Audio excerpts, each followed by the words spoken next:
Hello guys, ඉතින් මම අද ඔයාලට වෙනස්ම විදිහේ වීඩියෝ එකක් අරගෙන ආවා. ඒ තමයි book recommendation එකක්. ඉතින් මේ පොතේ නම තමයි පිරණසි by Susanna Clarke. ඉතින් ඔයාලා scientific time travel ඊට පස්සේ තවත් ලෝක ගැන කියවන්න ආසයි නම් ඔයාලට මේ පොත හරියටම හරියනවා. මමත් මේ පොතට දෙපාරක් try කරා කියවන්න. පළවෙනි පාර මට මුකුත් තේරුන්නේ නැහැ. ඉතින් මම හිතුවා මේකට ඇයිද දන්නේ නැහැ මෙච්චර රේටින්ග්ස් ගාණක් තියෙන්නේ මේ පොත එච්චර එහෙම සුපිරි පොතක් නෙමෙයිනි කියලා. හැබැයි මම මේ පොත දෙවෙනි පාරට කියවද්දි මට තේරුණා මේ පොතට එච්චර රේටින් එකක් ආවේ ඇයි කියලා. මෙතන වෙන්නේ මෙහෙමයි. එක මිනිහෙක් ඉන්නවා පිරණසි කියලා. එයා ජීවත් වෙන්නේ වෙනමම ලෝකෙක. ඒ ලෝකෙ මේ අපේ ලෝකෙ වගේ නෙමෙයි. ඒක හරියට බිල්ඩින් එකක් වගේ. එතකොට ඒ ලෝකෙ පහළම තට්ටුවට මුහුදු රැලි ගහනවා ඊට පස්සේ මූදක් තියෙනවා.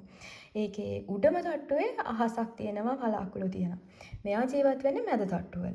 ඉතින් කොහොම හරි මෙයාට මතකය තියෙන්නේ අවුරුදු 5ක විතර කාලය ඇතුළත විතරයි. ඒතර මෙයාට මතක නැහැ මෙයා මේ ලෝකෙට ආවේ කොහොමද? මෙයා ඒ ලෝකෙට එන්න කලින් කරේ මොනවද? මුකුත්ම මෙයාට මතක නැහැ. මෙයා අරුණට පස්සේ මේ ලෝකේ තව ඉන්නේ පණ තියෙන එක මිනිස්සයයි. එයාට කියන්නේ ද අදර් කියලා. කොහොම හරි මෙයා මෙතන තියෙන්නේ මෙයා එක කෙනෙක් ඉන්නවා. එයා මෙයාව මේ ලෝකෙ හිර කරලා තියෙන්නේ. ඉතින් මෙයා දන්නේ නැහැ මෙයාව එහෙම හිර කරලා තියෙන්නේ කියලා. මොකද මෙයා හිතන්නේ මේ ලෝකෙ හරිම ලස්සනයි. ඉතින් කිසිම ප්‍රශ්නකුත් නැහැ. මෙයා අනික හරිම කරුණාවන්ත, හරිම අහිංසක මිනිස්සෙක්. ඉතින් මෙයා හිතනවා මේ ලෝකෙ හරි හොඳයි. ඉතින් එයා කවුරුවත් එයාව එහෙම මේ හිර කරලා නැහැ කියලා. හැබැයි අහම්බෙන් මෙයාව හොයාගෙන එක ගර්ල් කෙනෙක් එනවා. එයා ඇවිල්ලා ටික ටික මෙයාට තේරුම් කරනවා එක මිනිහෙක් ඉන්නවා. එයා මෙයාව මේ ලෝකෙ හිර කරලායි තියෙන්නේ කියලා. ඉතින් මේ පොතේ තියෙන්නේ මෙයා ඒ ගර්ල් එක එකතු වෙලා කොහොමද ආයිත් අපේ මේ ලෝකෙට එන්නේ කියලා. ඉතින් මේ පොත හරිම ලස්සනයි ළමයි. ඔයාලා අනිවාර්යෙන් කියවලා බලන්න. මේ ඒ ලෝකේ ලස්සන ගොඩක් ස්ටැචුස් තියෙනවා. මේ තියෙන්නේ ඒක ස්ටැචු එකක්.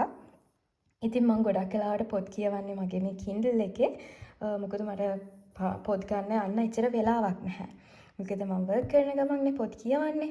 ඉතින් මම මේ පොත දවස් 2කින් විතර කියවුවා. පොත් පිටු තියෙන්නේ 200 ගාණක් වගේ.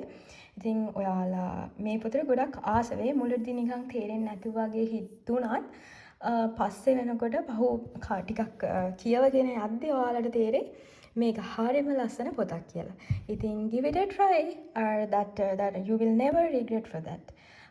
So එහෙනම් ඊළඟ වීඩියෝ එකෙන් හම්බෙමු. Bye bye.